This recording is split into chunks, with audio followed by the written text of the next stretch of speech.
Hey guys, how are you today? Happy to be speaking with you. I am, you know, I'm actually very happy to speak to both of you about this particular film because I think there's something very unique about dealing with as parents to a boy with autism.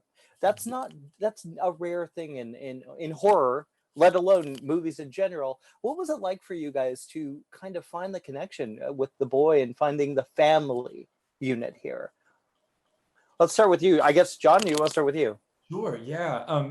Jacob Chase, our writer and director, his wife works very closely with children on the spectrum. And so that's something that Jacob knows very well. It's a world that he's familiar with. And I think he wanted to find a compassionate and a realistic way to bring that into a genre film, to play with the idea of the struggle to communicate and a family that's already on the brink of peril to suddenly find themselves dealing with this kind of outward supernatural force suddenly coming in to kind of disrupt the family unit even further.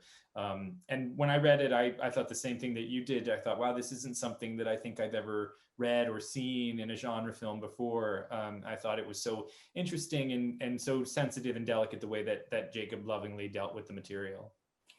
Yeah, Gillian, you share. I mean, especially you, because you deal with what a lot of a lot of mothers deal with. Very, a father that's not always around and that kind of thing. What did you do to prepare and find the connection with him? I really just thought about my mother, who was a single mother, and who I knew from the earliest age would do anything for me. And I saw how hard my mom worked, working full time and taking care of me. And um, so I had that sort of firsthand. I'm not a parent, I'm not a mother. I don't have a child, but I have a great mother who I watched, really try her hardest for my whole childhood. So, wow, look at that me. Well, I think that one of the things that for me, that what makes the film work is the detail. And he, Jacob does go through a lot of detail in finding the truth behind autism, behind the story, behind the struggle. Did you guys do any research into it and finding, what kind of speech therapies are available, anything like that? I guess, sorry, let's go back to you, Gillian, for this one. Go back to John. um, you know, uh, Jacob, as John said, provided us with resources. And so, really, it was amazing to be able to talk through everything with Jacob Chase. And I think he did a great job in preparing us for the film. What are you guys both genre fans? Are you both? Is this your type of movie? Your, starting with you, John, I guess. Yeah, I love, I definitely, I can feel my fandom almost kind of as the world gets scarier. My fandom for horror films almost is waning a little bit, but I've always really loved genre movies. I love sci-fi and horror and thriller and adventure. Grew up with them. They scared the living daylights out of me until I was finally kind of conquered my fear of them in high school. And then I just became obsessed and wanted to, I've seen every John Carpenter movie. He's one of my absolute filmmaking heroes. So I love the opportunity to get to do an exciting, genre movie with a next wave filmmaker. That's always what's so exciting to me, is to see somebody emerging and to kind of put their stamp on that tradition. And I love the challenge as an actor to take something that's otherworldly and to try to make it feel really real to an audience. That's what I love to watch. So that's what I try to bring to it. You did a nice job, and Gillian, I really love this performance. What is your connection to horror? Do you like it? Do you or do you shy away from it? As we've been doing these interviews and people have been asking us about horror films, I'm realizing John has seen everything and I've seen almost nothing. I come to it more from a selfish actor of wanting to be in different types of films, so I feel like I have this impulse to be in different types of movies, to not just do the same, thing that people expect me to do. So I Mm. think that's what draws me to a project like this. I think I get too afraid to watch a lot. I don't even like watching people fighting. Like the movie The Fighter was almost too much for me to bear. I haven't seen as many horror films as John had, but I think, like John, I recognize Jacob Chase as this really talented director, and I wanted to work with him very much.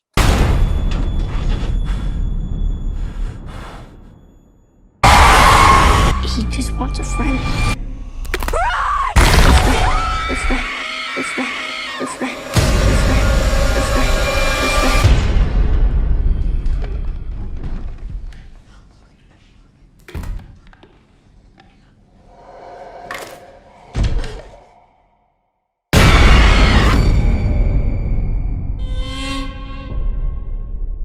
Well, first of all, I want to start with I've seen the short that this was based on. How did you go about it? It's a great short, by the way. How did you Thank you. decide to add the level of autism in there and that character with autism? What brought that on? Yeah, sure. So thank you about the short, first of all. Welcome. The short itself is about technology and like a monster that sort of talks to us through technology, right? And I was trying to think of a character who sort of, who would be the worst person for that to happen to, right? Because in horror movies, you want it to be like the worst moment in people's lives. And at the same time, I had long been sort of trying to figure out a movie to include a character with autism in, because my wife actually works with kids on the spectrum. So I've had a window into that world for many years now, and grown such an appreciation and love for these kids. And learned so much about the community. And so like those two things came together and I was like, oh, like the perfect character for this movie is a kid who's nonverbal and needs his devices to communicate with the world, and like how awful if those devices turned on him. So that was the seed of the idea. And then of course we did a lot of work past that to sort of make the character feel authentic and real. I was going to say there's a lot of stuff you get right. There's the whether it's the speech therapy, whether it's all these things, all these levels, I'm very aware of, let's just say. Is it tricky to take something as serious, that affects people's lives like autism, and put it in a horror movie setting without kind of diminishing the seriousness of it? Sure. Yeah. I mean, that's a great question, honestly. And so actually something that was really important to me because, we've obviously had plenty of characters with autism in movies before, but they tend to be sort of about the fact that the character has autism. And for me, I really love seeing characters that are very different from myself, interacting in otherwise sort of typical worlds, right? And so having a character with autism at the center of this, but not making it a movie about autism, was a big goal of mine. And because I mean, kids and adults with autism, like that is one very small part of who they are as people, right? Like Oliver as a character, yes, he has, that, but he's also like, he's so well-meaning, he's intelligent, he believes what people say, he is, has no guile, like he's a character that's so much more well-rounded than just being someone with a label. So putting him in a movie, that's a horror movie, it's like, I just treated him like any other character because he's just a person. Yeah, it's easy to like go, oh, well, let's have this. He has this, so we need to push that. And that does happen way too often in horror, in films in general, I think. Yeah. What was talk about the design of the creature? Because this is a really cool, freaky, terrifying guy named Larry. Where did this come from?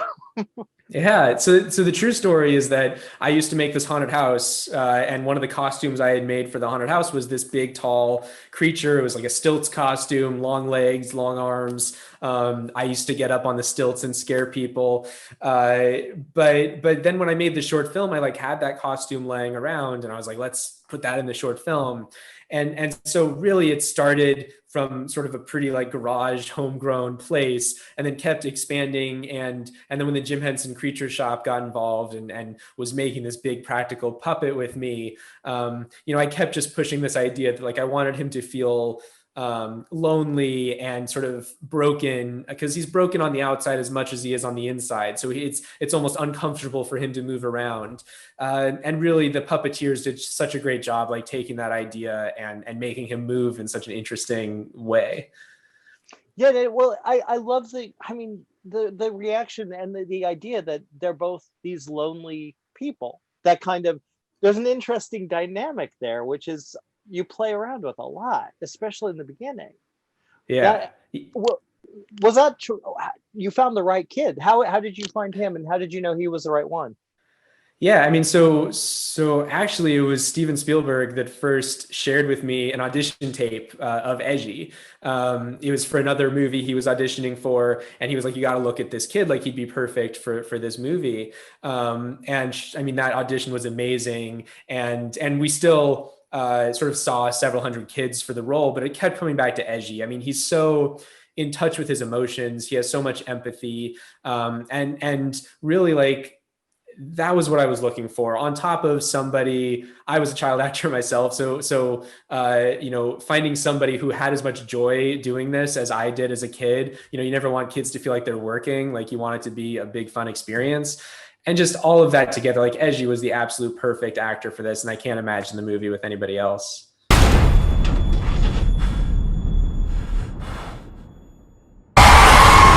He just wants a friend.